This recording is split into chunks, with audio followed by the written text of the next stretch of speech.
Welcome to the Vincier Project, an H-hour production where we help people become more skilled, more competent, and more brave when they're facing the most difficult circumstances of their life.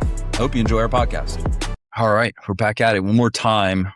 The Vincier Project is going to live on for another week. It's cool, man. Hey, doing a podcast, right? It's you just have to be dumb enough to not quit. Apparently, when you get to like episode 20, we're at episode 22.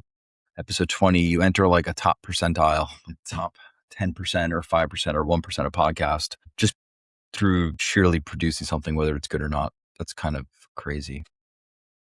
That's really, really wild to me, actually. But because I don't feel like we've accomplished anything. No panels yet. Nothing's changed the backdrop. Jamie's got good ideas, though, coming up for our plan, prepare, and production event. Do a fundraiser for the Kane University Veterans Organization. I was a Kane veteran University, and Brock is in there right now. So I think, it's logical. He works over there. He's doing his internship.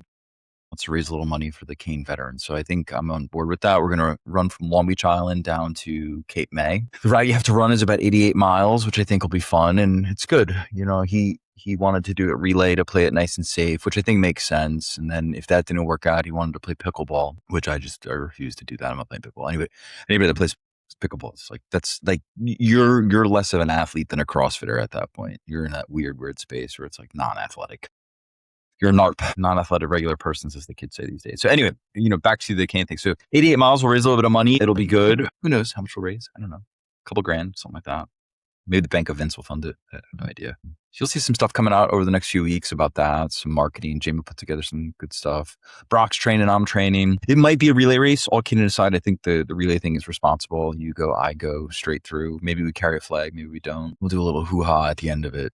I think it's going to take about 20 hours. It's generally flat. Depends on the weather, elements, plus or minus. Let's say all in, worst case scenario, I don't know, 24 hours, something like that. So it'll be good. We got Jamie and Uncle Jack on board. Uncle Jack's going to be the driver. And Jamie's going to be capturing and drone footaging and video and instilling and reporting back. And we'll share it with our friends and family. And hopefully it'll be an HR production. All right. And then we'll do a pre-podcast. Brock and I are going to test out some new equipment over at the other office, at one of the actual offices, set up a little podcast studio, and we'll see what that looks like. And the lighting, right? Like just like this, we're going to play with all of it and keep working on and experiment. He'll talk about his expectations, his experience with Dr. Vince and kind of where he's at in his graduate experience, which is a good thing. And then do the event and raise some money, or we won't. Right? Just be a good experience. And, we'll see. It'll be good. It'll be good. But yeah. I don't know. We'll open up to friends, family, see if we need any help, support. There might be danger crossings, I think, where we could use the fuzz out there with their flashing lights and a stop sign telling people not to run us over, maybe once or twice, right? It is South Jersey in the summer, but it's going to be the fall, maybe the winter, fall. I don't know. October, November, I think is a good time when it's a little cool, but not chilly or too cold. But October, maybe. We don't want to get caught in a storm-ish. I don't know. We got to play with this. But that's what's going to happen in the next few months, man. It's nice to make that commitment going into the fall. I do better when I have something to train to. The goal was the 100-miler at the beginning of the year. I've been talking about that for over 2 years now. And I'm like, man, like I did Tasha's thing back in the winter, the 20 hours. And I'm like, all right, like my toenail got left out in Colorado. And I'm like a little cranky about it. Maybe someday. This is going to be better, though, for where I'm at. And I'm just rambling at this point for the first 3-5. But yeah, the title is Plan, Prepared, Production, right? And the plan is, it implies future self-inventory. Hey, do I got to train up for this thing, or I'm going to wing it and see what happens there? And I think either one of us, based on our level of fitness, could suffer through it for that. I don't think it's responsible. I think you got to get out there and get a few hours on your feet. Just be mindful, right? Like a couple of days in a row, log a little bit of mileage, get a little ramp up, just eliminate some of the unnecessary wear and tear, or just go into it and let it suck in a way that is very unique and distinct to not training for an endurance. Look, I've done that before. I've done multiple 50Ks where like I was doing a heavy front squat cycle for like 2 months. And then I just woke up, I was like, I'm going to do 50K with my former team leader. Man, you can get into that space. It turns into a different kind of fight. I've gone where, hey, I never won these shoes before, show up in the middle of winter, 50K, go do it and just suffer in front of strangers, right? And friends, right? I had friends with me on that one. Jeez. Like, poor Vince. Look a little Vince. Right. But future self inventory, right? Like, hey, do I want to be ready for the thing? And then, because I know I'm going to test the thing, and then you got to prepare, right? And that's to make ready for use. The ankles, knees, hips, back, talk about the route. I think we're going to recon the route. I think we need to drive it at least once to really get the panoramic for Jamie's backdrop of what he's trying to capture. But it's cool, man. Jamie's like, hey, I want to make like a 10-minute YouTube or maybe like a 3-part series of these little videos and storyline. And I think it's something that is beautiful, right? Because the way I've designed my life is just long runways of people. You're going to have people that are jump on and off. There's going to be people that are just going to bet against the runway and be like, yeah, I want nothing to do with that runway in any way, shape, or form. And that's okay too. I don't take that personal. I don't, I'm in a phase of life where like somebody's like, oh, well, what do you think? Or what do you think that person thinks? Or whatever this person, I'm like, dude, if they got vaccinated, I don't even consider what they think. Like, doesn't mean that they're not an expert. Like, if a heart surgeon got vaccinated and they're one doing heart surgery and they're the world-renowned heart surgeon, I want them doing it, right? But like, I don't need the opinion about my morality or who or what I'm doing. Somebody that was a pro-vaxxer, especially the people that said mean things. I think that's contrary and counter to how I see the world. So back to the plan, prepare, and production thing. I think the production part is tricky, right? That's the fundraiser. And like, did we raise money or we didn't? I don't Maybe we'll raise $100 and we'll do like a pizza party for the guys that are graduating this fall, right? That's good. Upgrade the coffee in their break room, right? Get them an Xbox in there. I don't know, right? Like, you got to start with a pragmatic approach about like, hey, we're just going to improve. Let's going to have the guys hang out in this space, man. Like a fancy coffee maker. Hey, we'll get a sauna put in. Right now we have a sauna in there for the guys to relax between classes, break a sweat, have conversations. That way nobody has a wire on. There's no state's evidence. That's why I like my sauna. Go in there. Nobody's talking to cops in there. Nobody's recording devices. You got to keep that shit out. That's $225 right there. So we'll donate that too. Football season's here. Somebody playing football is getting a donation because Vince isn't good at managing profanity anymore or yet. But yeah, plan, prepare, production. That's what we're going to do. Keen Vits, something. Brock and I. It's going to be great, man. Yeah, just going to be, we'll finish at the Coast Guard for Brock. Get a little, go there, man. They'll be out there chanting and doing their cadences. Fishies swim in the ocean. Drill instructor, or whatever they say. I don't know what the Coast Guard says, but it'll be good. It'll be good. It's symbolic, man. It's so much. We'll have some family festivities at the end, right? Closest family friends, do a little dinner. Eat some crabs or lobster tails or something. Or I don't know. I'm probably going to want like something hearty. Or maybe I won't even be hungry at that point. 20 hours. Who knows? Maybe we're not even doing a relay. Maybe we are going straight through from Long Beach Island all the way down to the end, just him and I back and forth. And we'll get the aid and assistance of Jack and Jamie along the way. Maybe that's a better event and more telling of the veteran transformation. What happens at Kane University and grad school, and you move to the next thing. I mean, I know personally, at least at this point, 10 veterans that have gone through there that are massively successful right now. They're not outliers either, right? It's like, yeah, you're taking people that they get into college in their 20s or 30s. They've done stuff and been places. Now they're buying houses. I've been teaching that long. I was watching them buying houses, getting married, having kids, setting conditions for a future to them.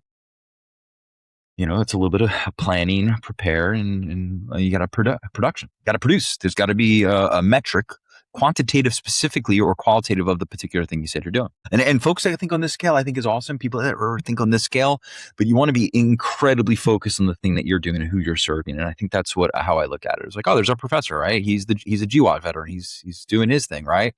And then the next generation veteran, because like I tell them is like, yeah, you're going to have somebody else coming through those fighting drones. There was been one of the few students I've had that have done drone warfare.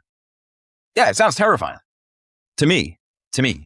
Like, that sounds absolutely awful, because not only is it 360 and warfare, we know this in urban environments and the mountains as well, but definitely urban environments, it's asymmetric, right? And it's all 580, right? 360, 580, I don't know, right? It's in every angle, right? So can you ever prepare for that? Yeah, you got to train for that and prepare and think about those things. So the application taken from the battlefield, moving in the classroom, and then going for a little run in South Jersey, our battle space is going to be good. Running through the modern day Rhodesia. That's what Ocean County is, down through the Cape in Rhodesia, man. Just surrounded on all sides. That's going to be good. Raise some money, get some GoFundMe, I think, or whatever. If anybody's got a recommendation if they're that far along, just send me a DM or an email like, hey, we should use this platform or apparatus. It's more trustworthy or credible.